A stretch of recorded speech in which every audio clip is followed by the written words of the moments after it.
बिस्मिल्लाहिर्रहमानिर्रहीम। अस्सलाम वालेकुम स्टूडेंट। आज इंशाल्लाह हम ला एडमिशन टेस्ट 2024 के बारे में पढ़ेंगे जो कि अगले मंथ अगस्त में होने जा रही है और इसमें हम इंतहाई अहम एमसीक्यूज पढ़ेंगे। सो लेट्स स्टार्ट करते हैं। हमारे पास फर्स्ट एमसीक्यूज जो है वो जनरल नॉलेज एमसीक्यूज से है। सो स्टार्ट करते हैं फर्स्ट एमसीक्यूज। फर्स्ट एमसीक्यूज है which country won the FIFA world cup 2022। FIFA world cup 2022 किस मुल्क ने जीता? सो its answer is Argentina. Argentina ने 2022 का वर्ल्ड कप विन किया जो कि कतर में हुआ था और November 22 December 18 2022 and was contested by a men's national team of 32 countries. और इस वर्ल्ड कप में टोटल 32 कंट्रीज थे और Argentina wants its third world cup victory in the tournament after defeating France in the final match. और इन्होंने final में France को हराया था। नेक्स्ट एमसीक्यूज हमारे पास है what is the primary function of the international monetary fund. बैनुल अक़वामी मालियाती फंड IMF का बुनियादी काम क्या है? So its answer is to provide financial assistance and stability to the member countries. जो इसके मेंबर स्टेट हैं उनको फाइनेंशियल असिस्टेंस देना कि वो दिवालिया से बच जाए, इसका बेसिकली ये काम है। To achieve sustainable growth and prosperity for all of its 190 members. और इसके टोटल कितने मेंबर्स हैं? इसके 190 मेंबर्स हैं। It does show the supporting economic policy that promote financial stability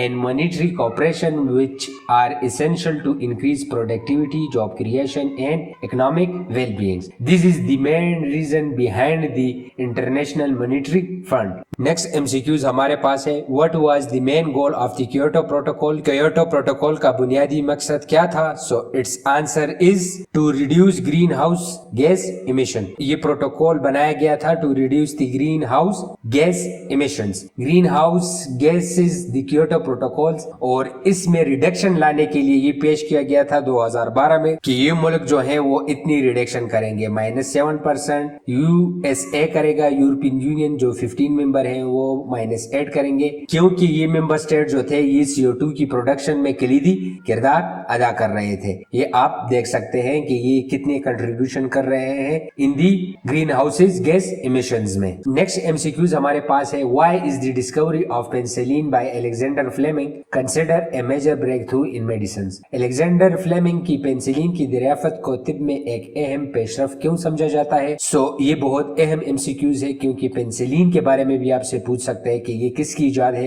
ये इजाद है अलेक्जेंडर फ्लेमिंग की। और इसने किस तरह ब्रेक थ्रू किया इन मेडिसिन में? And it was the first antibiotic revolutionising the treatment of bacterial infections. ये इसके बहुत बड़े फंक्शंस हैं। और अलेक्जेंडर फ्लेमिंग जो था ये स्कॉटिश फिजिशियन एंड माइक्रोबायोलॉजिस्ट था और ये इसी की वजह से जो है ना वर्ल्ड में माना जाता है। नेक्स्ट MCQs हमारे पास है what was the primary objective of the COP26 summit held in Glasgow in 2021। इसका बुनियादी मकसद क्या था? इसका बुनियादी मकसद था to address and combat climate change through international cooperation. This is the main reason behind the COP26 summits. और ये आप देख सकते हैं इसके बारे में कि इसमें तकरीबन 197 स्टेट्स थे and the event take place at the Scottish event campus in Glasgow. The UK से it wants country to be more ambitious than they were in the Paris climate treaty. The last major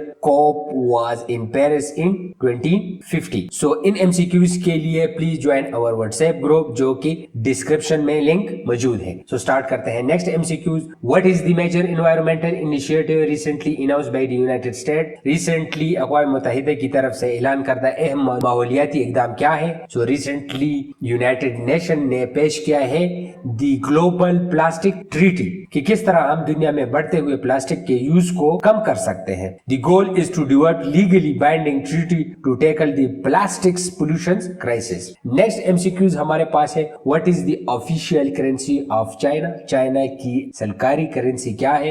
it's answer is yuan. Yuan is the official currency of China. Next MCQs है which major event did Pakistan host in 2023। 2023 में पाकिस्तान ने किस बड़े event की मेजबानी की?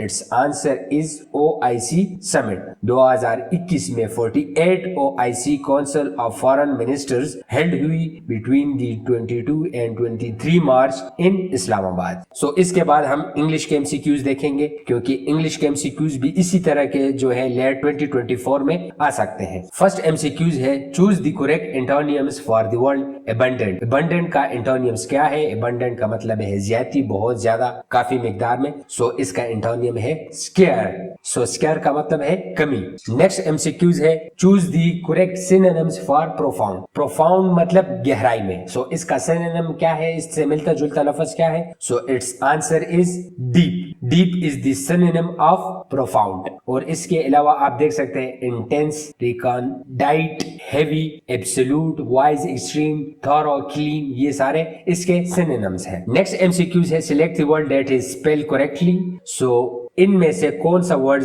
Accurately spell होता है? यानी सो its answer is accommodate. Accommodate, ये इस तरह के क्वेश्चन आएंगे कि उसमें आप स्पेलिंग वगैरह देखेंगे। सो इनके करेक्ट स्पेलिंग्स बताने हैं, तो एकोमोडेट का करेक्ट स्पेलिंग है option C. Option C is the correct spelling of accommodate. Next MCQs है, which word is an adjective in the following sentence? इस following sentence में हमने adjective आइडेंटिफाई करना है। The old library was filled with rare books. So इसमें adjective है rare. Rare is the adjective in the following sentence because rare describe the noun जो books को describe करता है, indicating that books are not common or hard to find. Next MCQ है, identify the sentence that uses as a metaphor. इसमें से कौन सा वो एक सेंटेंस है जिसको हम एज अ मेटाफर यूज करते हैं? सो वो है the world is a stage. This is the metaphor which we normally use. So इसी तरह जबरदस्त एमसीक्यूज देखने के लिए please like the start Iqra and please अपने राय का इजहार कमेंट बॉक्स में हमारे साथ जरूर कीजिएगा एंड प्लीज चैनल को सब्सक्राइब कीजिएगा। नेक्स्ट एमसीक्यूज हमारे होंगे मैथमेटिक्स पोर्शन से। सो स्टार्ट करते हैं मैथमेटिक्स पोर्शन। फर्स्ट एमसीक्यूज है, if a rectangle has a length of 5 units and weight of 3 units, what is it's area? अगर लेंथ हमारे पास 5 है और वेट हमारे पास 3 है तो इसका एरिया क्या होगा? तो एरिया का फार्मूला है वेट मल्टीप्लाई बाय हाइट। तो 5 3s are 15, so it's area is 15 square units. Next MCQs हमारे पास है, व्हाट इज 25% ऑफ 200? 200 का 25% क्या है? So its answer is 50। 200 का 25% है हमारे पास 50। ये आप सोल्यूशन देख सकते हैं। सो इसका सोल्यूशन आपने इस तरह करना है।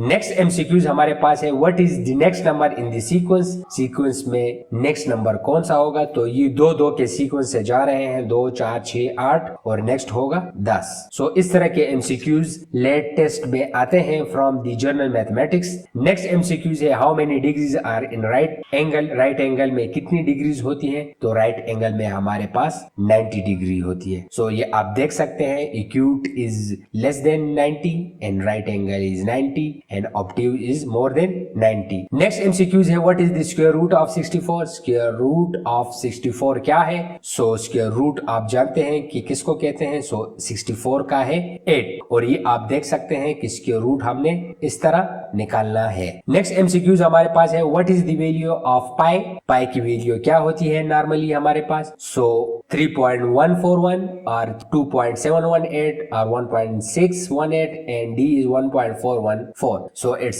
correct answer is 3.14. So ये irrational number है, ये काफी लंबी है, ये आप देख सकते हैं 3.1415926 So इसका correct answer क्या है? A. Next MCQs है, solve for x 2x plus 3 is equal to 7. इसका आंसर क्या? हम इसमें x की वैल्यू क्या ऐड करें कि 7 आ जाए? So इसमें हम जब 2x की वैल्यू 2 पुट करेंगे तो ये क्या हो जाएगा? 2 multiply by 2 plus 3 is equal to 7, 4 plus 3 is equal to 7 and 7 is equal to 7। So इसका करेक्ट ऑप्शन क्या है हमारे पास? इसका करेक्ट ऑप्शन है हमारे पास 2।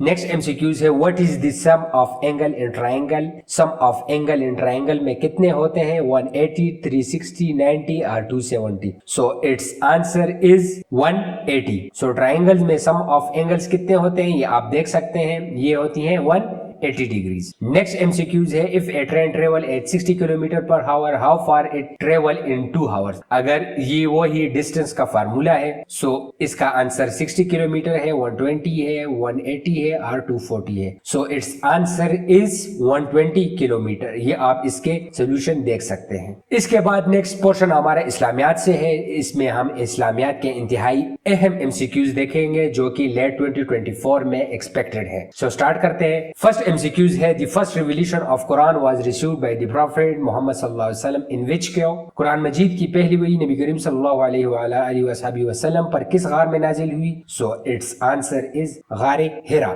और वो कौन सी सूरत के आयत है, तो वो सूरतुल अलक की 5 पहली आयत है. इकरा बिस्मि रब्बिकल लज़ी खलक खलकल इंसाना मा अलक. ये आयतें थी सूरतुल अलक से. नेक्स्ट एमसीक्यूज हमारे पास है. कुरान मजीद में अल्लाह का नाम कितनी बार आया. 11499 6236 और 2699. सो अल्लाह का नाम कुरान मजीद में आया है 2699 बार. नेक्स्ट एमसीक्यूज हमारे पास है. इस्लाम में एक दिन में कितनी फर्ज नमाजें हैं. सो ये आपको सारों को तो पता होगा. सो इट्स आंसर इज 5. इस्लाम में 5 नमाजें फर्ज हैं, फजर, जोहर, असर, मगरिब एंड इशा. नेक्स्ट एमसीक्यूज हमारे पास है. अपने माल का एक मुकर्रर हिस्सा सदका करने के इस्लामी अमल को क्या इस्तिलाह है. सो इसको सदका कहते हैं, ज़कात कहते हैं, हज कहते हैं या फितराना कहते हैं. सो इसका करेक्ट आंसर है दिस इज ज़कात. इसको हम ज़कात कहते हैं. सो इसी तरह जबरदस्त वीडियोस के लिए प्लीज सब्सक्राइब स्टार टेकरा and thank you very much.